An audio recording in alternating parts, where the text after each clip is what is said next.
Terra, nossa nave espacial. Bem-vindo a bordo para esta viagem de 1 ano em torno do Sol. Esta semana ocorre o equinócio, o início da primavera. Nós sentimos nossa viagem em torno do Sol graças às estações: verão, outono, inverno, primavera e, de novo, verão.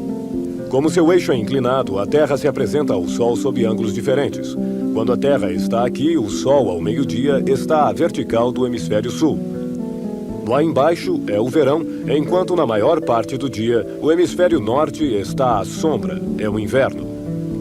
Depois, à medida que a Terra avança em sua órbita, a linha onde o Sol tapa a vertical sobe na direção do Equador. O equinócio é o dia em que o Sol está à vertical do Equador. O norte e o sul aproveitam isso igualmente. No hemisfério norte, a primavera começa. Como a Terra continua sua viagem, a linha onde o Sol tapa a vertical continua subindo na direção norte e lá, nos meses de junho e julho, o hemisfério norte terá girado na direção do Sol e os raios chegarão a nós sob um ângulo mais direto. Será verão e fará calor. Depois, nossa viagem continuará. O Sol descerá de novo na direção do Equador, cruzando-o no equinócio de outono de 23 de setembro, desta vez para retornar sobre o Equador. Será inverno. Mas, neste momento, o Sol está sobre o Equador.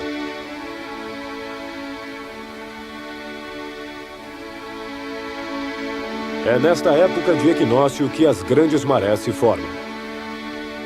A atração da Lua atrai a água dos oceanos. Se a Lua está em condição de meia-lua, esta força de atração age nesta direção, enquanto a atração do Sol age em outra direção. Estas duas forças divergentes provocam pequenas marés apenas. Em compensação, se a Lua está alinhada com o Sol, suas forças de atração se adicionam, se conjugam e provocam marés mais fortes. No dia do equinócio, o Sol, totalmente à vertical em relação ao Equador, vem somar sua força de atração à força centrífuga da Terra, e é assim que as grandes marés de equinócio se formam.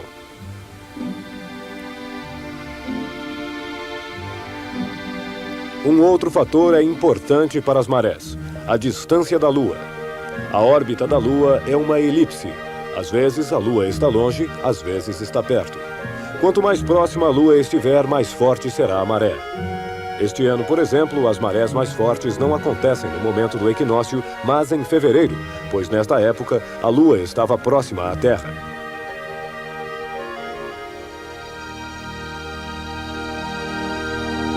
Olhando para o Sol no ponto equinócio, no dia da primavera, vemos que ele aparece em frente à constelação de Peixes. O eixo da Terra, há milênios, descreve um círculo e muda um pouco sua inclinação. O Equador, evidentemente, também muda de inclinação bem lentamente. Se o Equador muda de inclinação, o dia do equinócio também mudará, já que o equinócio ocorre quando o Sol está à vertical do Equador. Há 3.000 anos, no dia do equinócio, o Sol ficava na frente da constelação de Peixes. Atualmente, ele se encontra no limite desta constelação. Pouco a pouco, durante os séculos que estão por vir, o Sol, no dia do equinócio, não estará mais em Peixes, e sim em Aquário.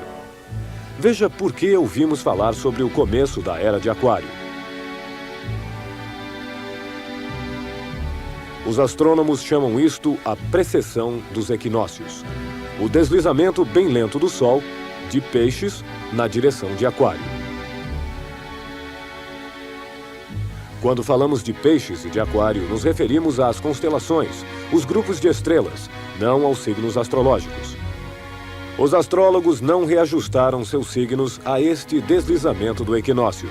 Por isso, há milênios, os signos astrológicos estão deslocados em relação às estrelas. Esta semana, dobramos a velocidade de Marte, o planeta vermelho que circula na órbita vizinha exterior. A Terra, em órbita interior, mais rápida do que Marte, o ultrapassa a cada 2 anos. Durante esta manobra de ultrapassagem, deslizamos pouco a pouco entre o Sol e Marte. Sol, Terra e Marte estão alinhados. Marte está em oposição ao Sol. Isso significa que, olhando da Terra no momento em que o Sol se põe a oeste, Marte nasce a leste. À meia-noite, podemos achar Marte um pouco mais amarelo que as estrelas, olhando na direção sul. Quando a Terra se junta ao eixo Marte-Sol, Marte fica em frente ao Sol. Ao meio-dia, o Sol fica a sul, e à meia-noite é Marte que fica a sul. Marte é o único planeta onde os astrônomos poderão andar num futuro próximo. Uma sonda foi colocada lá em 1976 para coletar amostras e analisá-las. Atualmente, outras sondas estão a caminho de Marte. Elas chegarão em Marte em julho e setembro.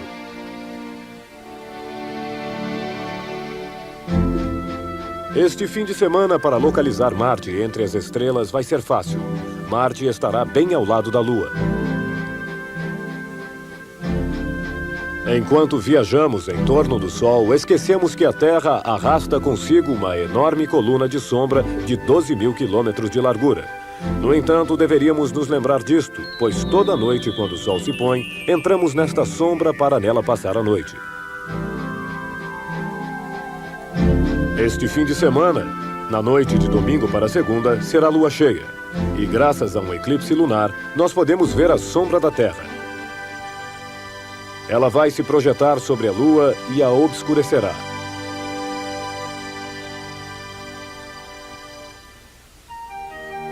Há algumas semanas, Sol, Lua e Terra estavam tão bem alinhados que a sombra da Lua batia sobre a Terra.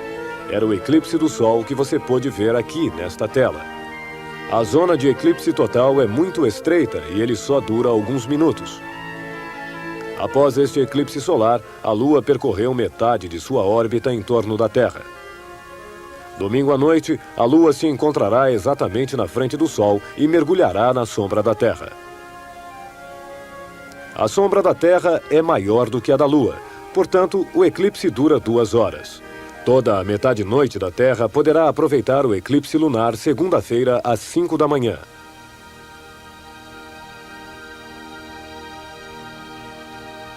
Então, segunda-feira, não esqueça de programar o despertador.